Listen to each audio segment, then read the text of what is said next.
Well, I'm really excited that Dale is here today with us. We had arranged this a little bit earlier this year, but for whatever reasons, I think because of COVID, we had to postpone it, and now he's finally here.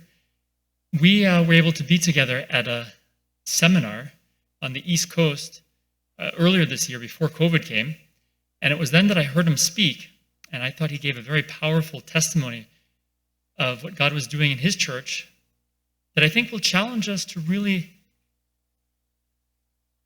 think about how we can serve Jesus in our community and how we can serve the people around us. So my prayer for this meeting today is that it would really touch our hearts and cause us to want to share the love of Jesus with more people, and that it might inspire us to find new ways of doing it. So I really look forward to this, and I hope you're blessed by it. Thank you, by the way, Dale, for coming, and thank you, Simona, for coming. We're so grateful that you're here today. Thank you, Andre, and I want to thank the Sutherland Church for the warm invitation. First time I've been here, and I was looking forward to experiencing this, so you have a beautiful church here. So, the sermon title that I felt fit what I'm going to speak of today really has to do with an idea about the journey that we were on as a church, as I share that when we were the South Salem Seventh-day Adventist Church and we became the inside out ministries of the Seventh-day Adventist Church. And if you have your Bibles and you turn to Colossians chapter 2 with me, I want to share kind of the premise for some of these things. In Colossians chapter 2, and we're just going to read verse 7 to start with, and we're going to hop in and out of some of the biblical principles that we found along the way that were so valuable to us. But I'm also going to share as much as I can many of the stories. There's literally so many things that have occurred in the last 3 years, I could write a volume of books. Not of what we've done, but what God has done. We've seen things that I would have never dreamed of seeing, especially not in a modern day Seventh-day Adventist church. Things that we think about as we read through the Bible and as we read through the book of Acts, and we see those and we're going, wow, that's so exciting. They're things that we've got to live personally.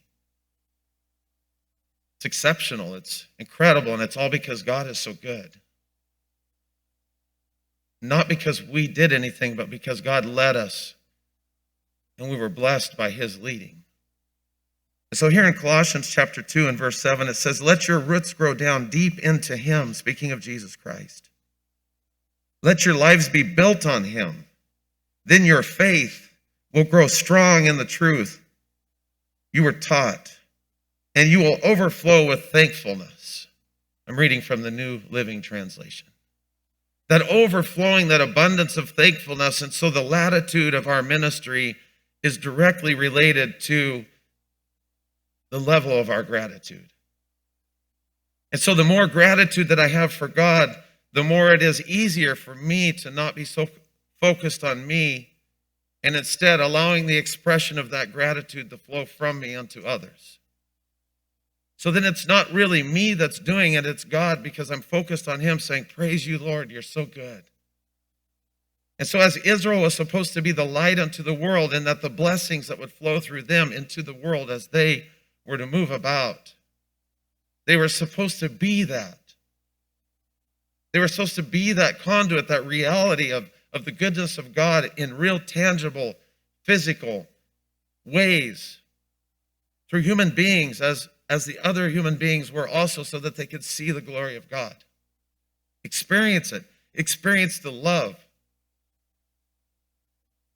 Not just through some kind of a ritual religious ceremony that the whole world in various forms, there's a plethora of different types of religious endeavors to try and somehow relate to some God as has been envisioned. And so the reality of the real God, the creator of the universe, the one that his very being is love, as 1 John says. It's not merely something he does, it's who he is.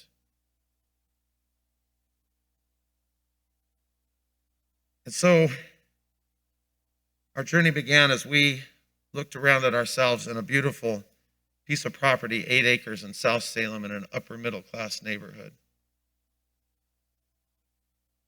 And we had done all of the things. We'd gone to the ministry meetings, the conferences. We'd gone to all those ones that you get the little pamphlets from, and they're good. And we wanted to learn, and we wanted to do, we were evangelistic in our mind and in our heart.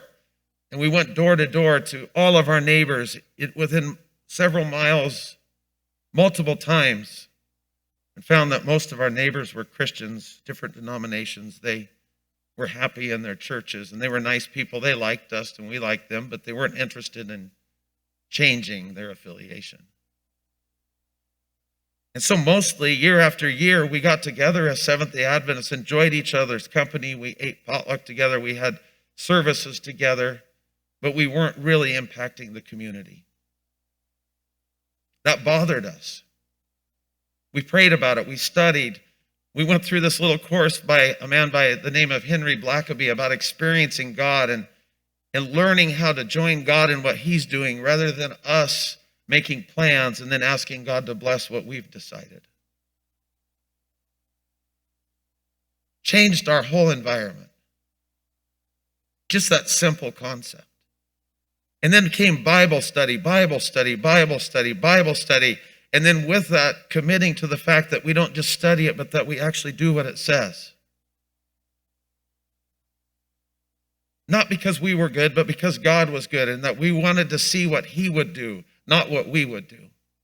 And so we became inspired, and so we did this really strange thing where we decided, well, since we're stuck out here, and it's a blessing that God gave us this building, we weren't being ungrateful with it. We were excited. We had an outdoor amphitheater. You know, we could have church outside and all of that, and it was fantastic. But we decided that we would see if we could go to the local mall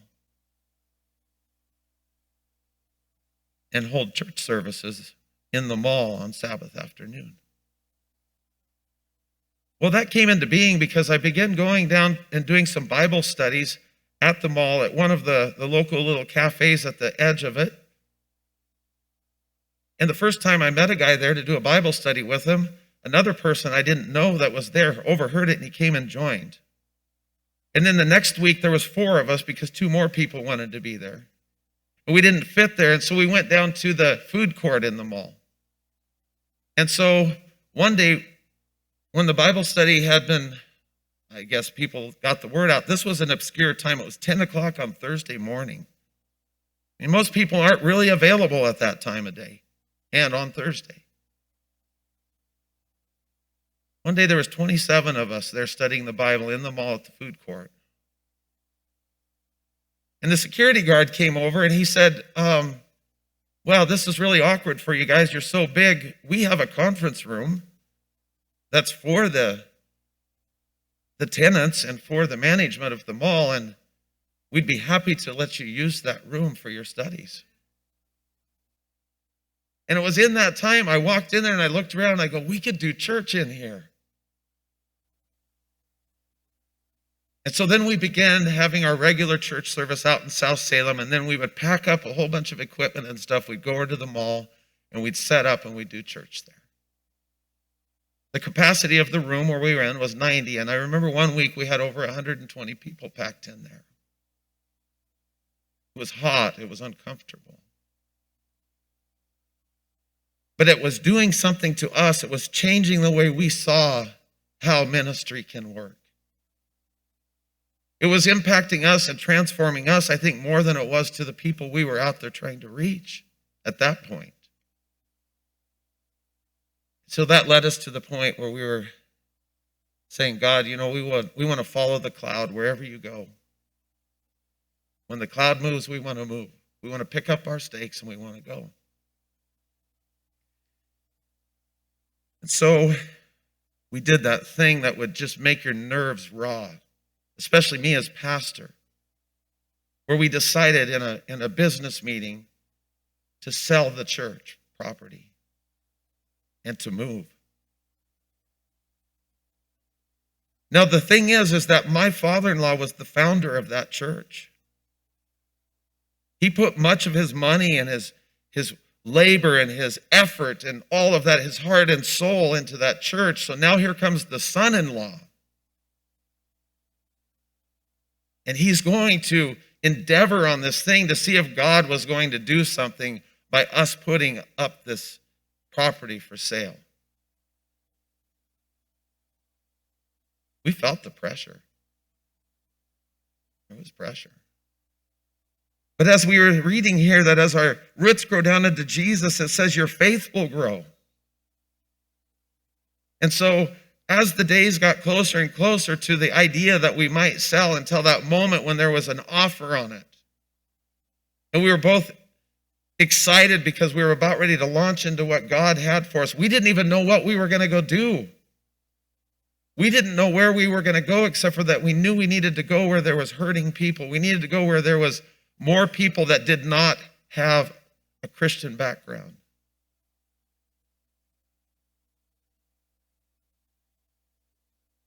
So we signed the papers. We handed over the keys on a Sunday after our last service.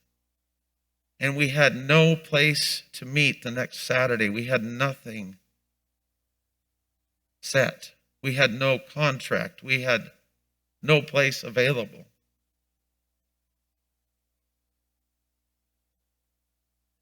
Monday, I received a phone call out of the blue from a man I'd never met. I don't know him. Later learned that he was a wonderful Jewish man. And he said, I want you to come down to this address. And it was kind of early, not 8 or 9 o'clock in the morning, as I recall. And he said, I have a space down here I want you to consider. I don't even know how the communication went out that there was a need. But God knows how to do these things. And so I went down there, and it's this old paint store with black and white check floor. It had one working outlet and no heat. And it was October 3 years ago.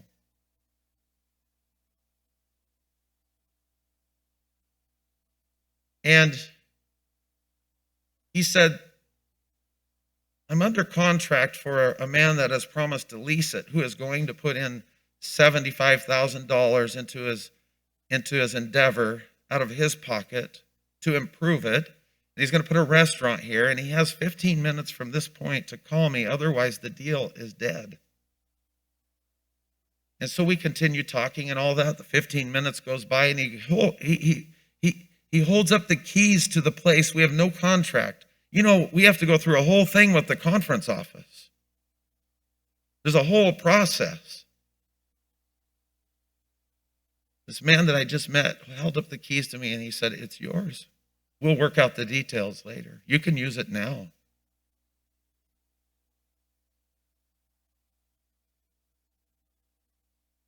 So it wasn't what we had dreamed of.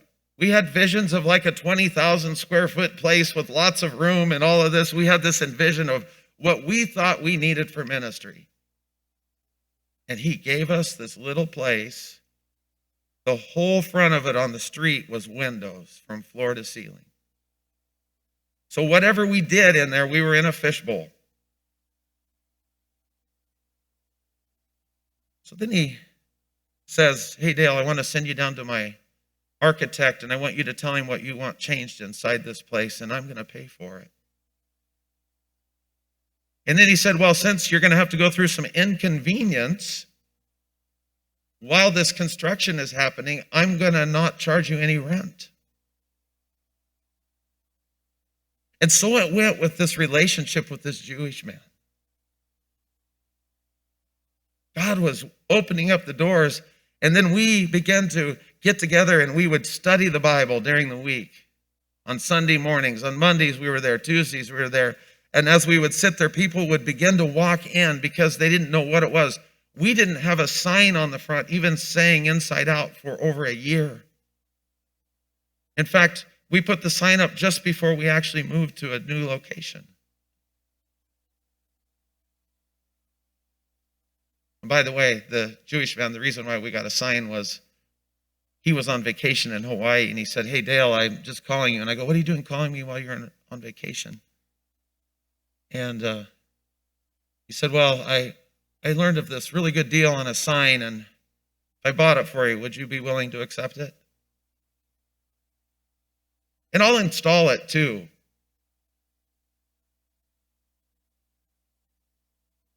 We began to sense that we were joining God in something because God was the one that was doing it all.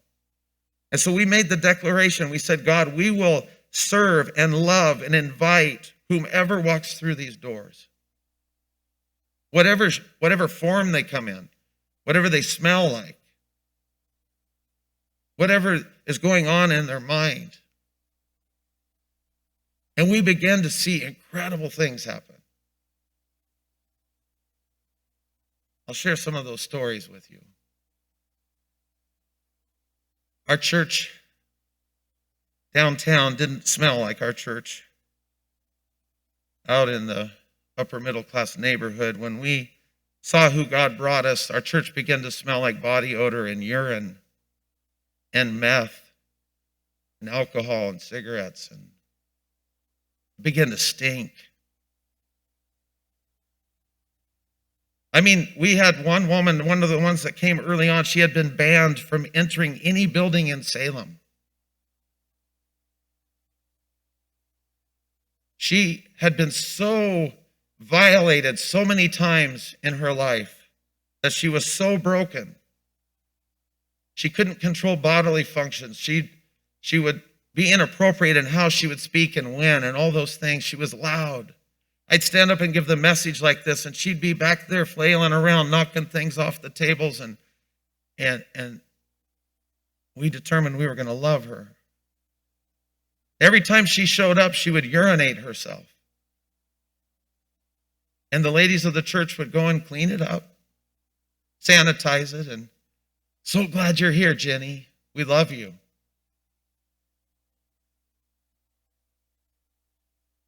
Well, I'll fast forward at some point in time and talk about how God helped us in this last 3 years open a woman's shelter. And Jenny is one of the guests there.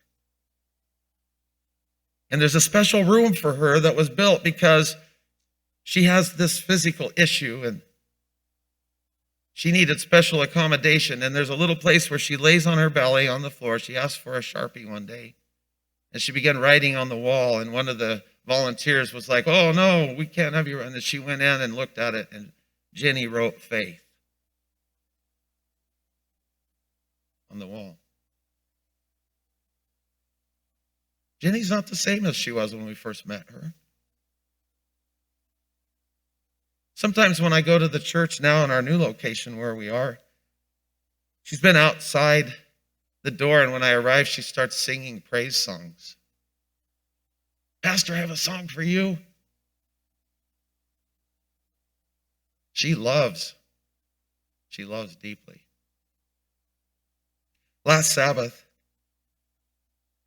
a woman by the name of Naomi and her significant other, fiance, Jeff, they showed up. I hadn't seen them in about a year. A year ago, when Naomi first showed up, she came into a Friday night Bible study. And there was probably about 30 people there at the Bible study, and she began shrieking and screaming, and she started saying blasphemous stuff against God and attacking me as I was leading the Bible study, and just accusing and making these irrational things loud, disruptive. Eventually she got up and screaming over her shoulder, she goes stomping out, and she slams the door. As soon as the door closed, we gathered together and said, "Let's pray for her." So that's what the Bible study turned into, was praying for her. She was being oppressed by the demonic.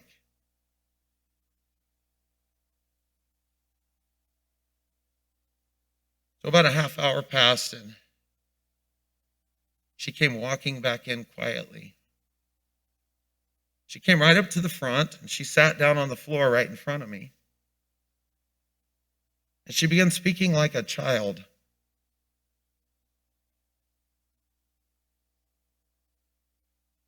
And she apologized and said, "I'm so sorry."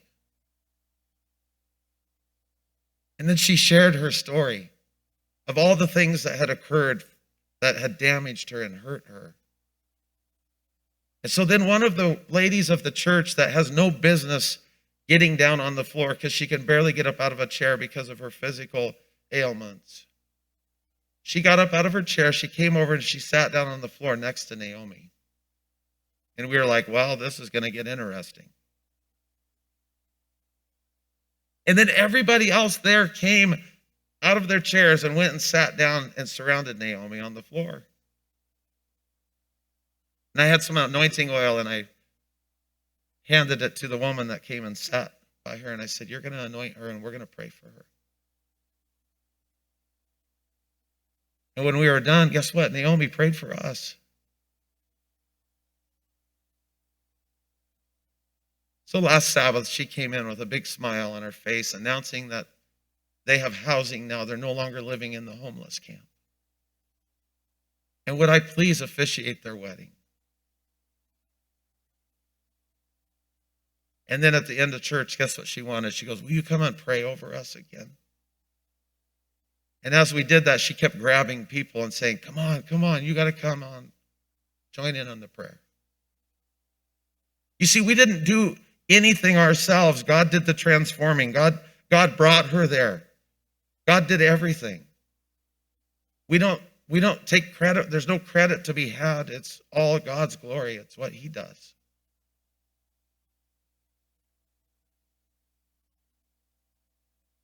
When we were at this thing at the NAD, and Andre had made mention of, I shared a story about a man named Eddie. Eddie walked in one day. This was about probably last December. Never met Eddie before. I was up giving the sermon, and he walks through the back door, and he immediately starts circling the congregation, screaming, pointing at me and screaming, "That man is telling lies. All he speaks is lies. I hate him."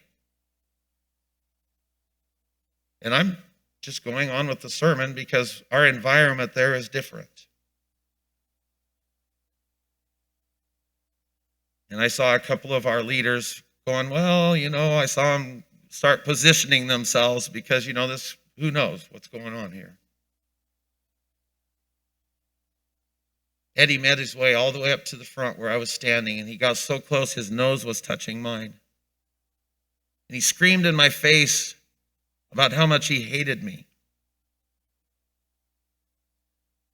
And I said, "I don't think we've had a proper introduction. Hi, my name is Dale. I'm glad you're here today." "Oh, you are evil. I hate you." And I said, "Well, you've got the closest seat in the house. You're welcome to stay right where you are. I'm going to get back to the word." I mean, he's so close I couldn't even see the Bible, but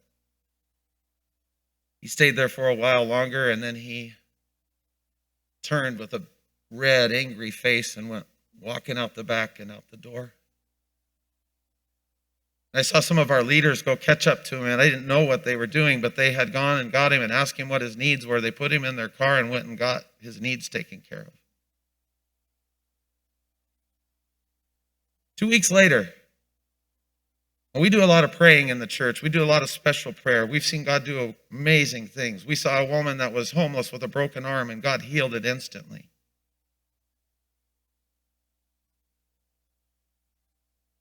God can do incredibly more than what we could ever imagine.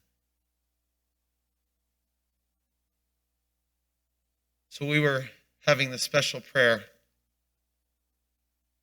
One of the guys that was homeless when we met, they call him Pastor Tom, and really all of the people that we've had that have been baptized that are homeless, we call them our evangelists. Because the latitude of their ministry is in direct correlation to their gratitude to God. And they're grateful when they realize that they can come into a church that the difference between being able to have a church go out and give them a sandwich, which is good. But oftentimes they find that the very church that came and gave them a sandwich would not let them inside the church.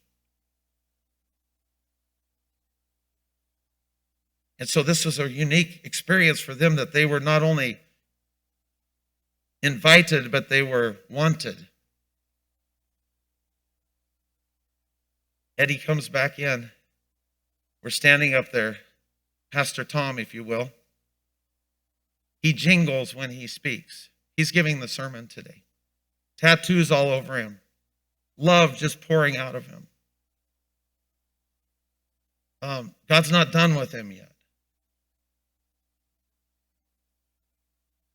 And he's got the mic, and he's about ready to pray. And here comes Eddie. And he comes, makes a beeline for the front, and he grabs the mic out of Tom's hand.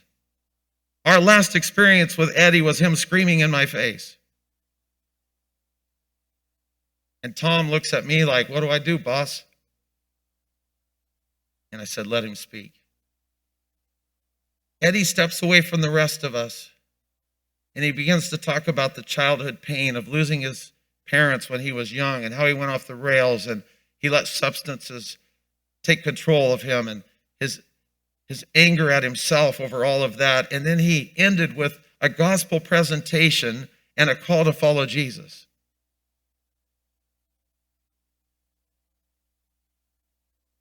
And then Eddie let us help him get connected with people that would give him the help he needed to overcome his addictions, and he's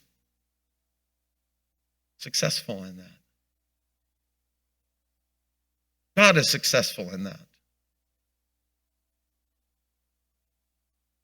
So now, at least 50%, if not more, of our active members are still homeless.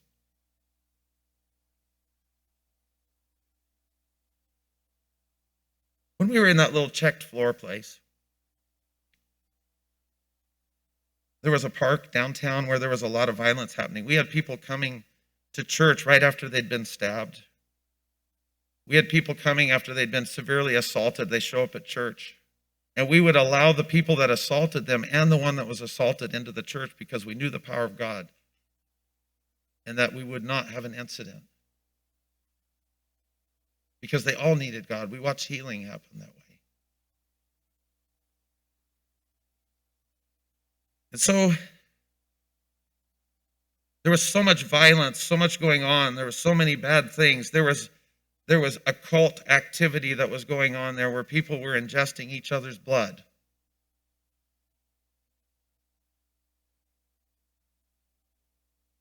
And this crazy pastor got this weird inspiration that we needed to start going down after church every week and go in the middle of that and pray. So we went down there, and a little group, and it's craziness. There's people sitting around the tables 5 feet from us, smoking off their meth pipes, and just all this stuff going on. You know, it's a little different than a typical potluck situation.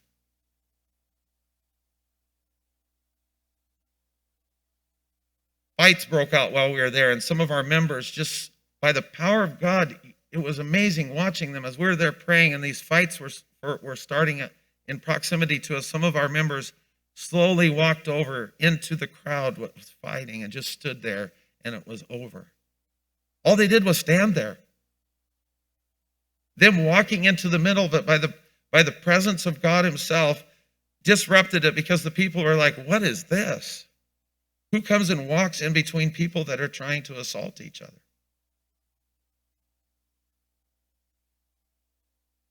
We were not prepared for this kind of ministry. We didn't have training for it. I'm a conservative Seventh-day Adventist. I grew up a Seventh-day Adventist. I grew up in a home where my dad was so protective. We lived in an Adventist community where I didn't even know there was anything but Adventists in the world. And my dad, the one time I got to go to the state fair, I remember him saying, "Be careful, Dale, they're going to knock you in the head and stick drugs in you." And, there was this environment of, wow, if you get outside of our little world, it is really, really dangerous. So to be prepared for this, we weren't prepared for any of this, just for the record. We didn't go to some class to learn how to do intense street ministry. But when you understand, we weren't the ones doing the street ministry, Jesus was.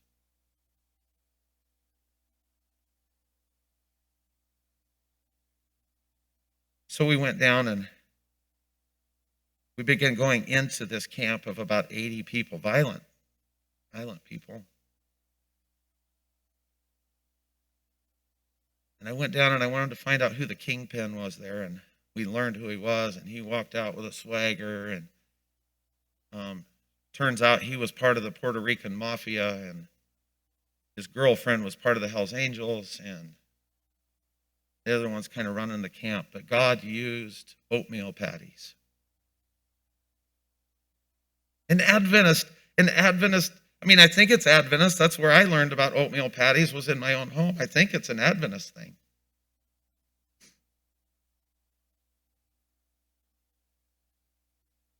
And so I began to strike up a conversation. People warned me. They said, it's dangerous, Pastor. You shouldn't be in there. The police told us, don't go in there. It's dangerous. You're going to get hurt. They don't like Christians in there. And I went in and I began to just build a relationship. And one day this tough guy sat down in his wet blanket because the rain was blowing in sideways. He invited me to sit down on the wet blanket with him with rat feces and just yuck and stuff. I can't describe the squalor that this thing was. And he began crying. And then he asked me if I'd pray for him. I was like, okay, God, you're doing something. I gave him my cell phone number. I've got probably thousands of homeless people with my cell phone number, which is interesting sometimes.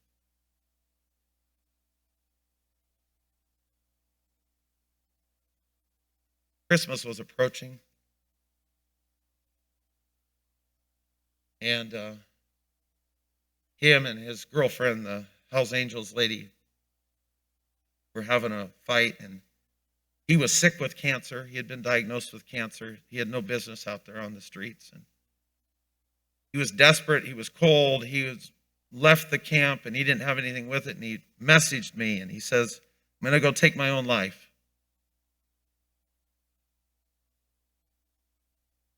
And I was sick about that. I had a connection now with him. I loved him.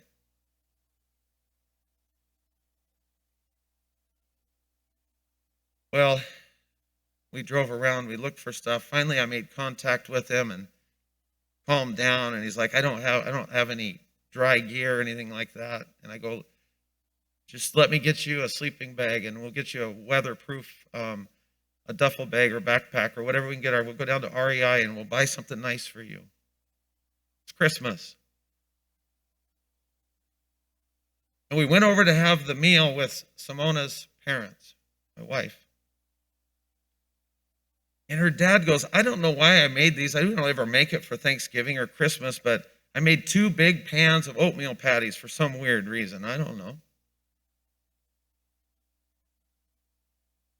Well, we had been able to help this man. Tank is his street name. We were able to help him get into a motel and dry and all of that. And he was very excited about that. And eventually his girlfriend, they healed things up, and she came and stayed there. And I wanted to take him the stuff that we had purchased him. And Simona's dad was like, you have to take these oatmeal patties. And I thought that was really weird. I was resistant. I'm like, I'm going to take homeless people a pan of oatmeal patties. What are they going to do with those?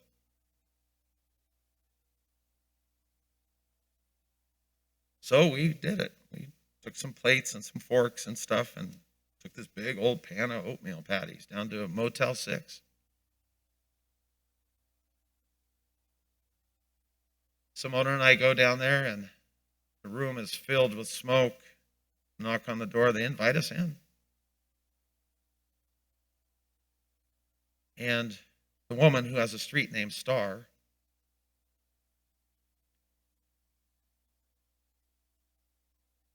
we said, I don't know if you know what these are. I don't know if you like them or not. We're not offended if you don't. But my father-in-law insisted that we bring these to you. And we told her what they were, and Star lit up, and she started laughing and smiling, and she goes, I love oatmeal patties. I had them as a child.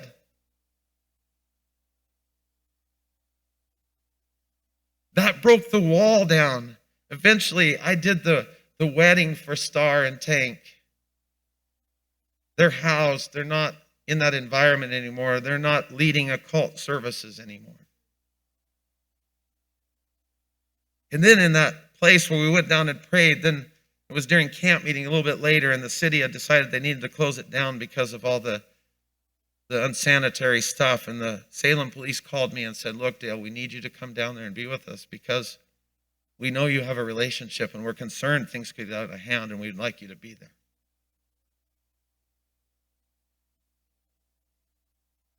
So I went down there and I was talking to the officer in charge, and this man started screaming, and he had a hatchet, and he started swinging it around and charging at people. I don't know about you, but when a hatchet's coming at you, it's uncomfortable. And there was 8 police officers there, and they were getting ready. They were like, okay, Dale, hold on. We got business to do. And I go, no, you hold on. Let me go talk to him. And they're like, I don't know if we can let you do that. And I said, trust me. And so I went up and I stood in front of the man that was swinging crazy out of control with his hatchet. And I said, hey, what's going on, Addie? And that interrupted his thinking. And he's like, oh, someone called me by name. So he turns around and he looks at me, and I go, Addie, what's going on? I said, look at all these officers here. What you're doing is going to cause you a lot more trouble than you already have. Tell me what's going on. And he said, I'm losing my house, the camp that he was in. And I just came back to try and get my stuff together, and I caught my girlfriend cheating on me. He goes, I want to die, and I want everyone else to die. I said, Addie, that's not going to help you, and it's not going to help everyone else either. So how about you put the hatchet down and let's talk about this. We can get together more later too, but if you have specific needs, we'll do our best to help meet those. Addie sets down the hatchet, and he's like, okay, all right. And I go back, and the officer goes, wow. Like, what did you do? And I said, I know his name. I know him. He's not just that vermin that's littering the side of a road or under a bridge. It's not just a rat. It's a child of God, breathing because of the breath of God.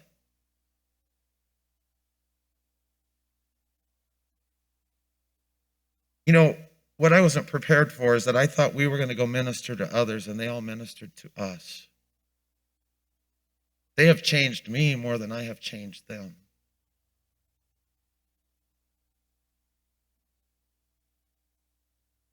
So God did a thing. Devil's always busy. But God is busier. So our little check for place, the big mega church down the road, didn't like us. And the other old Orthodox churches that were in the neighborhood didn't like us. And they had some very prominent businessmen that didn't like the fact that we might have sometimes over 100 homeless people making their way down to our church. Most people have parking lots with cars. We had shopping carts.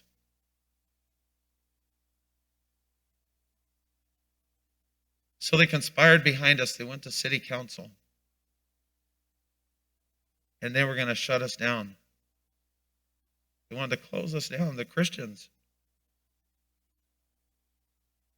Because we were causing a problem. That because we were serving and loving, we were causing a problem.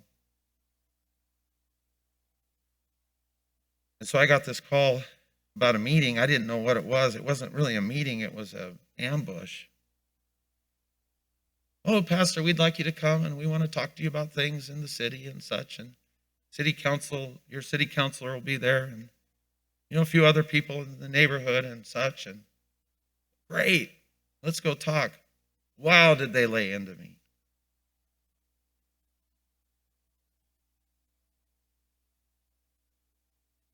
But remember that Jewish friend, our landlord? He was at that meeting and he stood up for us. We had been in the process of trying to buy the building from him, but God had a different plan. And because of all of this, we were not allowed to build that building or buy that building and make our ministry permanent there. So we went back to the drawing board and we were like, God, what do you want? And so we found this other warehouse that we thought was perfect. We went down to the city, and the city already knew us, and they didn't like us because we were helping the homeless, and there's a whole political battle over it. And so when we had our pre-application meeting, because we were going to have to do some remodeling to get it up to par so we could get occupancy and all of that, and we wanted to figure that out before we actually purchased it.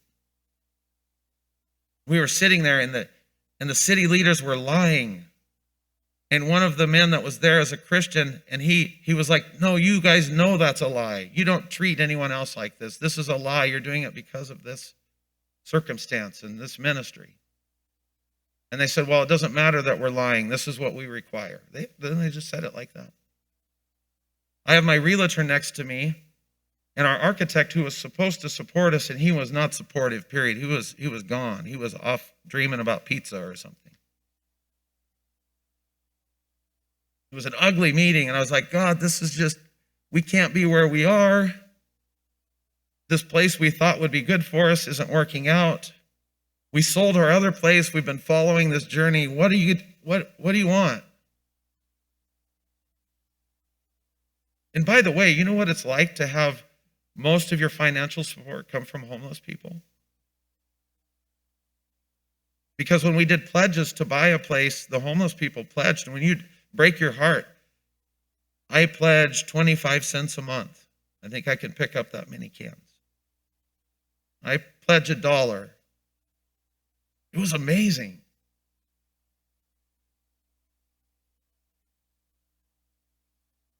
My realtor on my right, his phone goes off. And he bumps me. They were mad because he didn't silence it, so everyone gave him glares in that meeting. And he shows it to me and he goes, I think God might be doing something. He goes, this is a Christian man. He has a building that's better than the one you're thinking about buying, and he just asked me if I'd list it.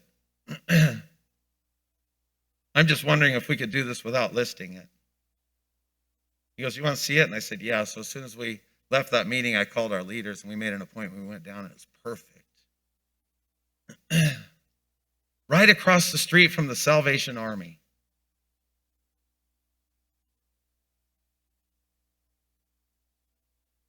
Two blocks from the ambulance station.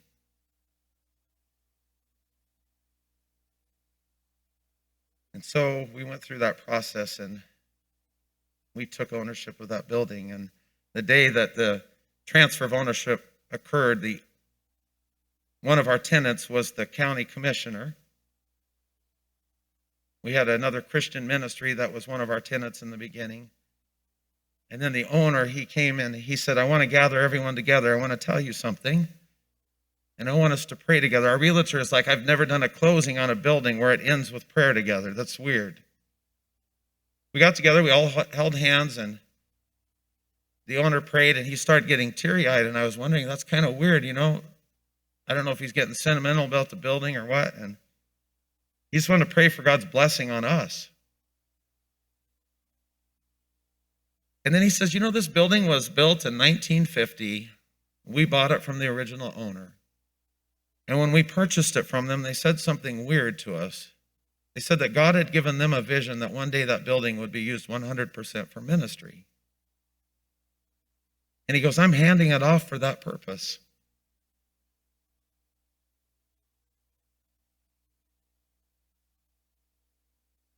So then one of our elders wakes up in the middle of the night and God says, I want you to give a place for women because we were tired of them coming and sharing the stories about how they had been assaulted and had been harmed in every way imaginable.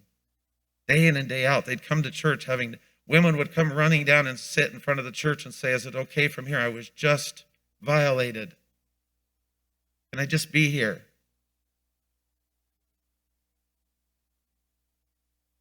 The stuff they go through is unthinkable. A woman that ends up on the streets within 24 hours will be violated. So one of our elders wakes up in the middle of the night, gets this name, Safe Sleep, and God wants us to open it. Well, we belong to the Seventh-day Adventist Church, and I was thinking that's impossible because of risk management. I'm married to the director. And I know all the legal parts and all the things. I've been an Adventist my whole life. It just doesn't work like that. There's too many things that are risky about it. So I told this elder, they called me and they said, "I know this is from God. I know we're going to open a women's shelter. I just know it." And I said, "I believe you." I said, "Just talk about what God has told you and let's watch God do it." And it wasn't very long that the director of United Way invited this elder to go and talk about the dream that God had given. And 5 minutes into it, he looks at the treasurer of United Way and he goes, "We're going to make this happen." And so then the partnership came where they would take the liability and the funding, and it would be our ministry that was pouring into it. And we would rent space to them for $1 a month.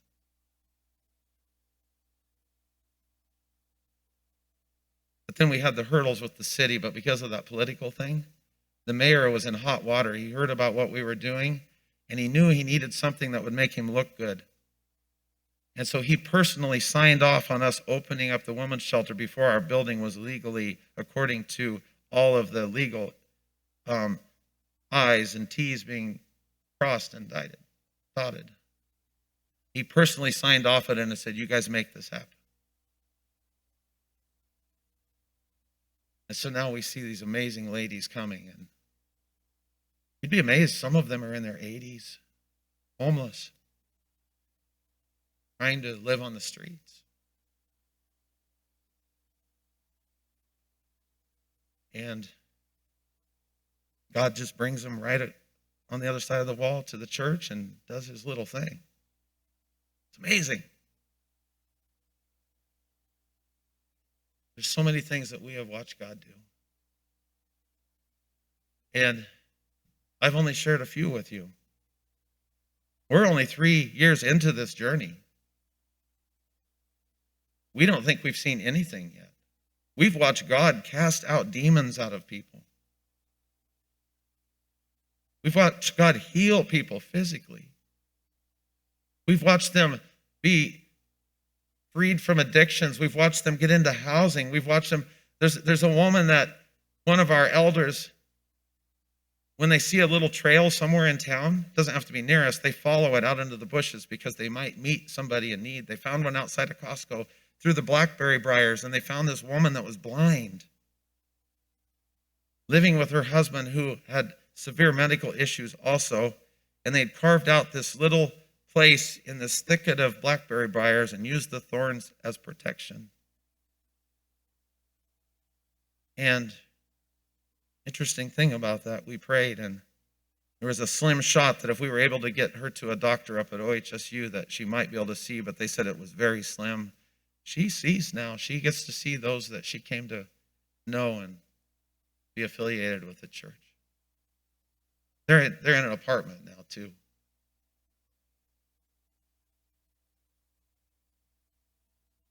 I just share what the abundance of God's goodness. I go back to the scriptures, and I'm just going to make reference because I know we need to close here. In our Bible studies, we stumbled across the sins of Sodom and Gomorrah. In Ezekiel 16, he talks about this. Ezekiel 16, he says the sin of Sodom and Gomorrah is, first of all, selfishness. And then gluttony, not gluttony in food, but gluttony in all things, not depriving yourself of anything. And in that active lifestyle going towards self, the thing God held against them was that they did not care for the poor and the needy. That's what Ezekiel said the issue was with Sodom and Gomorrah. And then we read the story about Jesus talking about the kingdom of heaven is like those that he said, I was hungry and you fed me, and I was sick and you cared for me, and so forth. And there was that group that said, we don't remember ever doing that. And he said, when you did it to me, when you did it to them, you did it to me. And then there was that other part of the story that we wish it would have ended, but there's those other ones that said, we never saw that you were hungry. We weren't aware of that because they were bent towards self. In the Hebrew, the word iniquity literally means to be bent towards self, to be curved. David said we were conceived in iniquity. We were conceived bent towards ourselves. This is why to have gratitude takes us away from self. It gives us great latitude for ministry. Because now we lead with love and compassion without worrying about whether we're in trouble. I'll go into a bar and minister to people without the fear of, oh, I saw the pastor over there, you know. I'm not going into the drink. I go in there because there's someone hurting. Amazing things happen in those environments. Go where the need calls. Jesus went and sat at a well in a place he wasn't supposed to be with a woman he shouldn't have been around. And he led her in a journey showing her about spiritual worship and who he was as the Messiah, and just changed her very life. One encounter.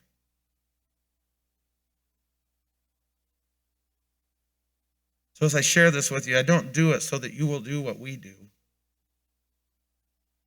I don't share it for you to follow our example. I do it to give glory to God and then encourage you to do what God is asking you to do. Whatever that is. Join him in what he is doing, rather than making plans and asking him to bless what you're planning to do. So God bless you. Thank you for allowing me to be here and share some of the things. As I said, I could write many books, so I need to stop while I'm ahead because I could go a long time. We barely started, right, Andre? I shared a lot of different stories of different people. So anyway, let's bow our heads for prayer. Dear Heavenly Father, we thank you for your goodness.